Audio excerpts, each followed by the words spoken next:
guys in the dark. So I'm an ex-employee of Callaway Park. I was often stationed at the Ocean Motion, swinging boat ride.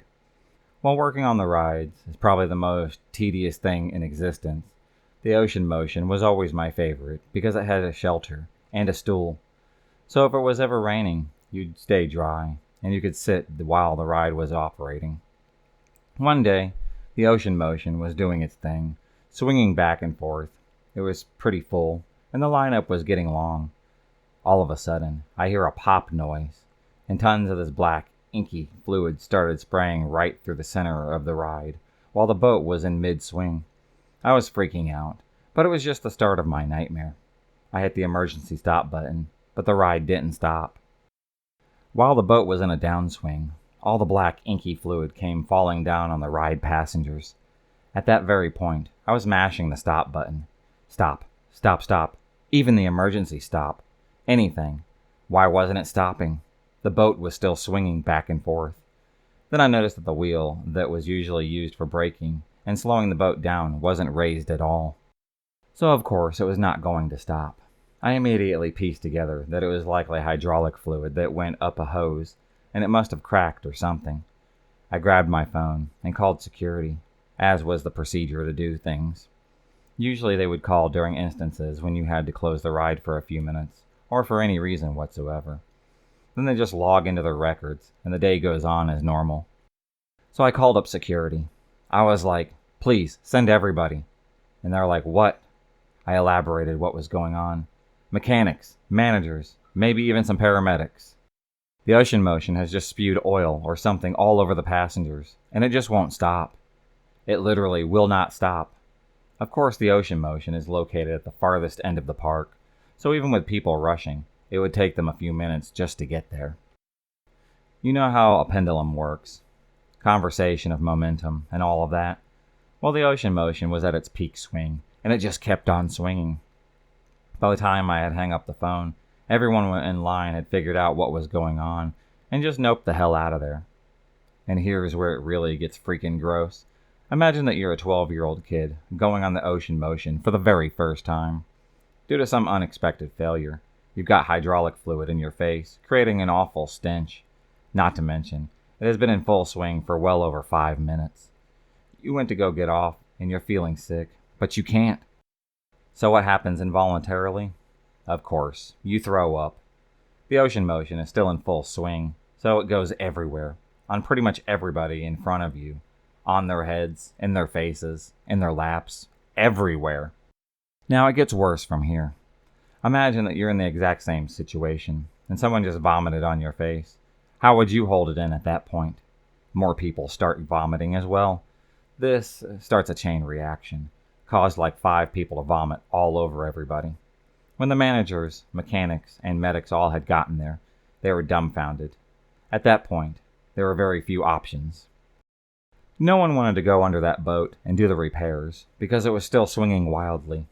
Plus, stopping the boat would be the primary concern.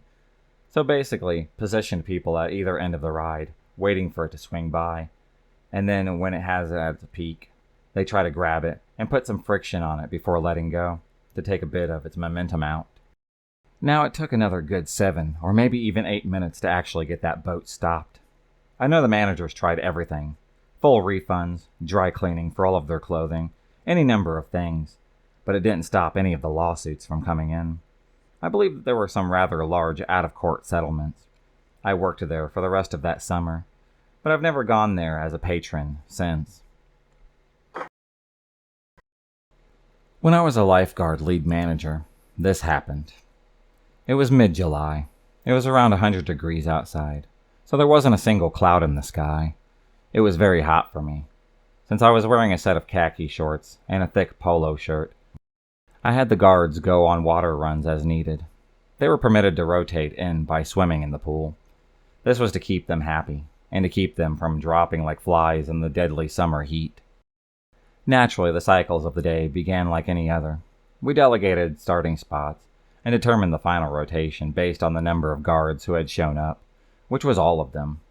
For that I felt lucky, but I'd quickly learn how wrong I actually was.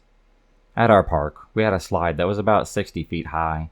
This slide had 3 channeled slides that started off as a pipe, and then it became single channels. One pipe, and the most popular, was the slide that went down at an 80-degree angle. It was completely open. You sat and slid down 60 feet within 2 seconds. It's quite a thrill ride, really, if not a quick one. 2 guards had manned the ride, one at the bottom and one at the top, to control the antics of the guests at all times. As midday had come around, I settled into my usual rhythm, occasionally serving as a master arbitrator for the minor problems of our guests and what they had to deal with. I was bored, so I began watching the slides go down. 4 people came every 15 seconds, like clockwork, as they should. The technique was flawless on the part of the guards, almost robotic at many times. If I were to approach these guards, they would likely be lost in their own world of thought and repetitions. At the very top, I noticed one of the guards had turned around as a teenage male prepared to get into the slide. This was a problem. Teenage males were the trolls of the park, with their antics being a perpetual source of problems for all the staff. Then I saw the kid take 2 steps backwards. My blood had suddenly ran cold. I knew immediately what he was about to do, and he must be stopped. I thought to myself. But, alas, what was I to do? I had no way to contact the lifeguard at the very top. There was no phone, no radio. I had blown my whistle twice. The guards nearby had looked at me, and the guard at the top had just turned around. He saw me pointing at that child. It was already too late. The kid ran and jumped clean off of the slide. Now, to that point in my life, I had been afraid of many things. Getting in trouble at school, failing something miserably, they all had made me a tad anxious. A lot of things had made me scared, and a lot of things had made my stomach churn, but nothing in all of my life had made me as scared as I was at that very moment. Seeing a young man fall to his impending doom gave me the queasiest feeling. I felt, by some extension of logic, that I was responsible for the tragedy. Never in my life had my stomach dropped so fast. I watched and waited in horror. To his credit, he assumed the proper position of arms and legs being crossed, but he was clean in the air, flying like a lead brick. As he was flying, his body had turned ever so slightly. It was something that he noticed, and fruitlessly tried to correct. Instead, he fell some distance before hitting inside the flume, and chaotically tumbling down the ride. I had called the paramedics immediately, and we had to backboard this kid out of the splashdown flume. I found out later that he just had a couple of small fractured bones. But I'm just definitely glad that he's okay, and he survived that. So I was a caricature artist for 6 Flags, and one day a dad and a son had came up and wanted a drawing of the 2 of them. Now the way caricatures pricing worked was that we would charge per person in the drawing. The father and son wanted a simple black and white headshot of the 2 of them, and a black and white headshot was $10. So for the 2 of them, that would be $20, before tax anyways. I was clearly explaining this to them, asking several times, "Are you okay with the ending price?" And they excitedly accepted. Now fast forward to me ringing them up at the register. I tell them the total. It's 24 something. The father's happy and friendly demeanor quickly dissipates, and he begins arguing with me about the pricing. I calmly explain the situation with the pricing, and apologize if I wasn't clear enough, and gently remind him that he understood and agreed, otherwise I would not have done that drawing. Big mistake on my part. He gets angrier and starts yelling at me, cursing me out for lying and overcharging them to put a few more coins in my pocket. He accuses me of preying on parents and their children, thinking that I could take advantage of them because they're stupid fuckers. He tries to take the drawing without even paying, and when I hold it back and tell him that he can't, he throws a $10 bill at me and snarls that's all he's going to pay, that I'm worthless and my drawing isn't even good and doesn't deserve any more than that. I'm really upset at this point. I hand him the drawing, wishing him a good day. "Fuck you," he yells in my response. The whole time his son is just standing there, looking embarrassed and terrified. The dad proceeds to pace back and forth in front of my stand, alternating between coming back to the counter and yelling at me and chasing my customers away, screaming at them about how I'm stealing money and how the stand is a huge fucking ripoff. Thankfully, his charade lasted all of 20 minutes. The police had finally got him out of there. It left me shaken, though. I had to take my break early, and I cried over my lunch. I used to work at a small water park, where there were some dry rides up at the southern end. There was this 8-year-old kid, just being a little brat, pushing in line, climbing up the slide on the playground, knocking over other kids, hats off, that sort of stuff. I warned him several times that he needs to stop. I eventually asked him to leave, but he didn't. So I went to ask my supervisor what to do. He said, "Go get the scissors." That meant that he was going to cut his wristband, which would prohibit him from access to any of our rides. I called him over. He surprisingly complied. Then before he could even react, I stabbed his wrist and I cut off that wristband. Naturally, he started crying. He ran off to go get his mother. She came back about 15 minutes later to talk with me without her son. She had asked me why I did what I did. I explained the situation to her, making sure to emphasize that it was standard procedure. She nodded and explained that her son is known to be a demon child. She then left. But lo and behold, 10 minutes later, there he was, approaching us. He tried to cut in line once again. I stopped him, telling him to go back to his mother. I couldn't believe what he did next. His first reaction was to punch me in my sensitive parts. My supervisor had saw this, immediately called security on him. Apparently his mother saw it too, and she came running. She didn't say anything to her child. Instead, she gave my supervisor the go signal to scare him.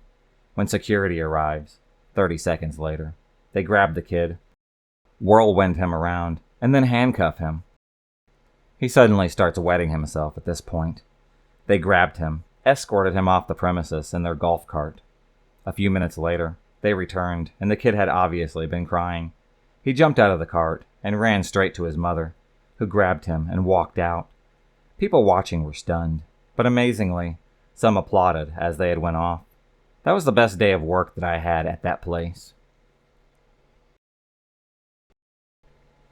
I had operated a few different roller coasters during my fun-filled summer at this amusement park, but most of my horror stories come from one ride in particular. The train was one of the ones that you had to step into, with a lap bar restraint. On one particular day, it was over 100 degrees. The ride had been running as usual for most of the morning. As we were loading up the train, a guest decides to come up to me and say that there was an awful smell coming from the front car. My stomach had immediately dropped.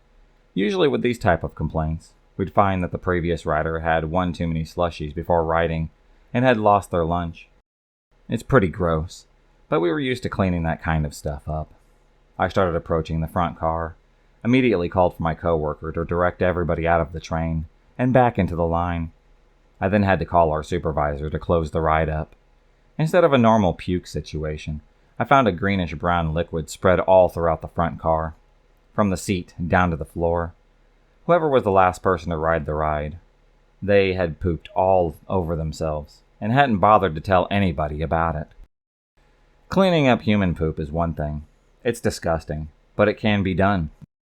But trying to clean up diarrhea in 100-degree weather off of the floor of a car where you had to kneel down and stick your head into the car to reach the very front is definitely a situation that I would never have imagined, even in my worst nightmares. The ride was down for the rest of the day. It took over an hour to clean everything out of that car before we could start really sanitizing it. If you enjoyed this video, please subscribe, like, and hit the bell for notifications on future videos and become a stalker of the night. And I'll see you next time.